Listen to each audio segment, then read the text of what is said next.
Sebagian non-muslim mungkin menuduh umat Islam menyembah batu hitam atau kotak hitam, yaitu Ka'bah. Tuduhan mereka ini sebenarnya sangat mudah dijawab dengan memberi klarifikasi dari sudut pandang syariat dan logika. Nah, karena itu, dalam pembahasan kali ini, kita akan membahas jawaban atas tuduhan umat Islam menyembah Ka'bah. Sebelum kalian melanjutkan video ini, ada bagusnya jika kalian klik tombol subscribe dan nyalakan notifikasinya agar kalian mendapat info terbaru dari video kami. Pertama-tama kita akan menjelaskan dari sudut pandang sejarah, lebih tepatnya dari Sirah Nabawiyah. Saat memasuki kota Mekah di tahun 8 Hijriah, Rasulullah SAW memasuki kota suci itu sebagai pemenang, dan orang-orang Quraisy yang dulu melakukan intimidasi terhadap kaum muslimin tertunduk lemah dan kalah. Namun Nabi SAW memasuki Masjidil Al-Haram dengan menundukkan kepala, merendahkan diri kepada pemiliknya yang sejati, Allah Subhanahu wa Ta'ala. Nah, dalam hal ini juga diriwayatkan oleh Bukhari dan Muslim dari Abdullah bin Umar radhiyallahu anhuma. Ia berkata, pada saat tahun penaklukan kota Mekah, Nabi SAW memasuki Mekah sambil membonceng Usamah bin Zaid di atas onta beliau, Al-Qaswa, dan yang turut mendampingi beliau yaitu Bilal, Utsman, dan Tolhah, hingga mendudukan ontanya di sisi Ka'bah. Nabi kemudian memerintah Utsman, ambil kunci Ka'bah. Lalu Utsman menyerahkan kunci pintu Ka'bah kepada beliau. Kemudian Nabi membuka pintunya. Setelah itu, Nabi SAW memasuki Ka'bah bersama Usamah, Bilal, dan Utsman. Kemudian beliau mengunci pintu dari dalam. Beliau berada di dalam Ka'bah sepanjang siang. Nah, ketika Nabi SAW keluar, orang-orang bersegera memasukinya. Dan aku, Abdullah bin Umar, berhasil mendahului mereka. Di dalam Ka'bah, kulihat Bilal berdiri di belakang pintu. Aku bertanya padanya, di mana Rasulullah SAW tadi sholat? Bilal menjawab, beliau sholat di antara dua tiang depan ini. Saat itu Ka'bah terdiri dari 6 tiang yang sejajar 2 baris. Nabi sholat di antara 2 tiang di baris depan dan memposisikan pintu Ka'bah di belakang beliau. Wajah beliau menghadap seperti orang yang masuk antara pintu dan dinding. Hadis riwayat Al-Bukhari. Kemudian dalam hadis lainnya dari Az-Zuhabi meriwayatkan dari Ibnu Ishaq yang mendapatkan cerita dari keluarga Jubair bin Mut'im bahwa saat Rasulullah SAW memasuki Mekah, beliau memerintahkan Bilal untuk menaiki Ka'bah lalu mengumandangkan azan dari atas Ka'bah. Melihat hal itu, salah seorang anggota klan Quraisy dari Bani Sa'id bin Al-As berkomentar, Allah telah memuliakan Sa'id bin Al-As. Ia tidak sempat melihat budak hitam ini naik ke atas Ka'bah.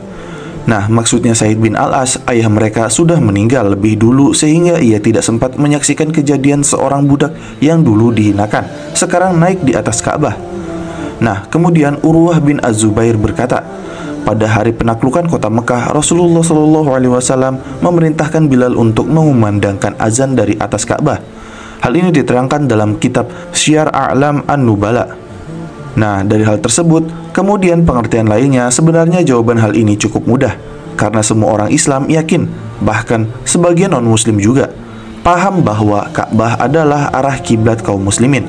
Berikut beberapa poin jawaban dari tuduhan syubhat tersebut.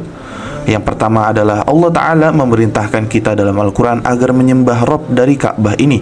Jadi bukan Ka'bah sebagai Rob yang disembah. Yang kedua, kiblat kaum muslimin di awal Islam bukan ke arah Ka'bah tetapi ke arah Baitul Maqdis di Palestina. Jadi apakah Rob berganti apabila berpindah? Tentu tidak, kan? Ketiga, tidak ada kaum muslimin yang membuat bangunan semisal Ka'bah atau miniatur Ka'bah kemudian ditaruh di masjid untuk disembah atau dibawa kemana-mana untuk disembah.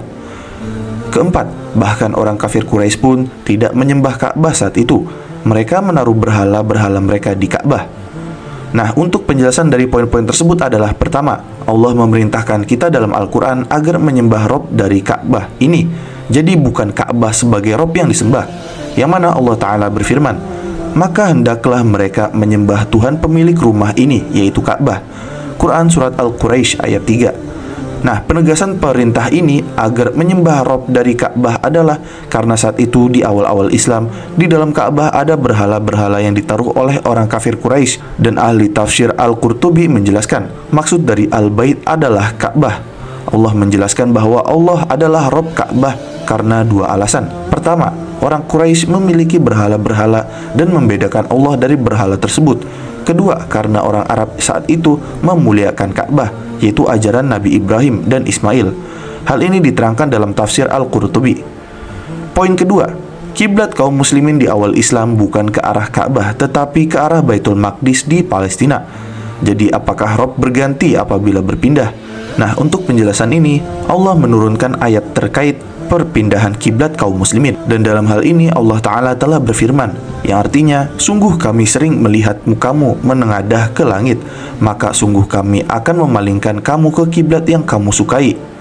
Palingkanlah mukamu ke arah Masjidil Haram, dan di mana saja kamu berada, palingkanlah mukamu ke arahnya. Quran Surat Al-Baqarah ayat 144.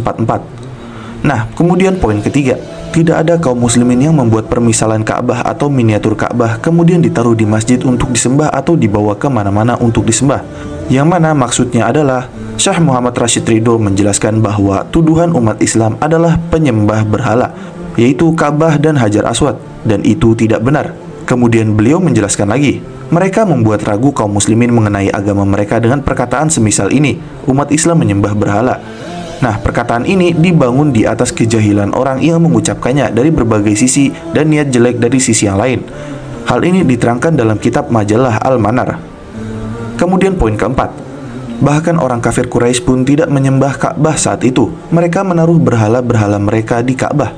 Nah, penjelasan ini maksudnya adalah ketika Fathul Mekah, kaum muslimin menghancurkan berhala-berhala ini dari Ka'bah, dan Nabi Shallallahu Alaihi Wasallam menghancurkan berhala-berhala di Ka'bah tersebut dengan tangan beliau sendiri dengan membaca firman Allah, yang artinya, katakanlah, kebenaran telah datang dan yang batil itu tidak akan memulai dan tidak pula akan mengulang. Quran Surat Saba ayat 49. Nah, kemudian selain itu, masih dalam hal ini, ulama besar Arab Saudi juga menjelaskan tentang hal ini, yang mana Syekh Saleh Al-Fauzan Hafizahullah ditanya, bagaimana membantah orang ateis yang mengatakan, wahai kaum muslimin, kalian sendiri menyembah batu, yaitu Hajar Aswad, dan berputar mengelilinginya. Lantas kenapa kalian menyalah-nyalahkan orang lain yang menyembah berhala dan patung atau gambar? Nah, dalam hal ini, Syekh Saleh Al-Fauzan memberikan jawaban sebagai berikut, yang mana ini jelas kebohongan nyata. Kami sama sekali tidak menyembah batu atau Hajar Aswad, melainkan kami menyentuhnya dan menciumnya, sebagaimana yang dilakukan oleh Nabi Shallallahu Alaihi Wasallam. Ini artinya kami melakukan hal tersebut dalam rangka beribadah dan mengikuti Nabi Shallallahu Alaihi Wasallam. Mencium Hajar Aswad adalah bagian dari ibadah, sebagaimana kita wukuf di Arafah, bermalam di Muzdalifah, dan tawaf mengelilingi Baitullah atau Ka'bah. Juga kita mencium Hajar Aswad dan menyentuhnya atau memberi isyarat padanya. Itu semua adalah bentuk ibadah kepada Allah, bukan berarti menyembah batu tersebut. Dan lebih dari itu, kita bisa beralasan dengan tindakan yang dilakukan oleh Umar bin Khattab radhiyallahu anhu ketika beliau mencium Hajar Aswad, yang mana ketika itu beliau mengatakan, memang aku tahu bahwa engkau hanyalah batu, tidak dapat mendatangkan manfaat atau bahaya. Jika bukan karena aku melihat Nabi Shallallahu Alaihi Wasallam menciummu, aku tentu tidak akan menciummu. Hadis riwayat Bukhari dan Muslim. Nah, oleh karena itu masalah ini berkaitan dengan cara umat Islam mengikuti tuntunan nabinya, dan bukan berkaitan dengan menyembah batu atau Hajar Aswad. Jadi sebenarnya mereka yang menyebarkan isu tersebut telah merencanakan kebohongan atas umat Islam. Dan kita sama sekali tidak menyembah Ka'bah. Bahkan yang kita sembah adalah Rob pemilik Ka'bah. Begitu pula kita melakukan tawaf keliling Ka'bah dalam rangka beribadah kepada Allah Azza wa Jalla, karena Allah lah yang memerintahkan kita untuk melakukan seperti itu. Nah, untuk pelajaran dalam hal ini, pertama, umat Islam tidak menyembah Ka'bah, dan buktinya adalah Rasulullah SAW memerintahkan Bilal untuk memanjatnya dan naik ke atasnya, atau bahasa yang lebih sederhananya mengizinkan Bilal menginjaknya. Dan ini bukti jelas bahwa Ka'bah bukanlah Tuhan yang disembah. Dan juga tidak mungkin orang yang menyembah sesuatu kemudian berani menginjaknya. Bahkan hingga saat ini, kita saksikan petugas yang memasang kiswah Ka'bah dan membersihkannya naik ke atas Ka'bah juga. Yang kedua, 15 abad yang lalu Rasulullah SAW telah mengajarkan kesetaraan. Bagaimana Bilal yang merupakan seorang budak, Usamah bin Zaid anak dari seorang mantan budak, dan Utsman bin Affan keluarga Quraisy dari klan Bani Umayyah yang terhormat, mereka bersama setara. Mereka semua menemani Rasulullah SAW di dalam Ka'bah. Dan hari ini peradaban modern menganggap mereka yang memulai ide kesetaraan ini. Jauh semenjak dulu Islam sudah berpandangan visioner dan moderat. Poin pelajaran yang ketiga, orang-orang kafir Quraisy memuliakan Ka'bah. Di sisi lain, mereka menganggap manusia itu tidak setara. Terlihat dari ucapan salah seorang anggota keluarga klan Zaid bin Al-Ash yang merendahkan Bilal. Dan demikian adalah pembahasan mengenai jawaban atas tuduhan umat Islam menyembah Ka'bah. Jangan lupa like, share, dan subscribe. Jangan lupa komen di bawah tentang pendapat kalian di video kami kali ini. Sampai jumpa di video kami berikutnya.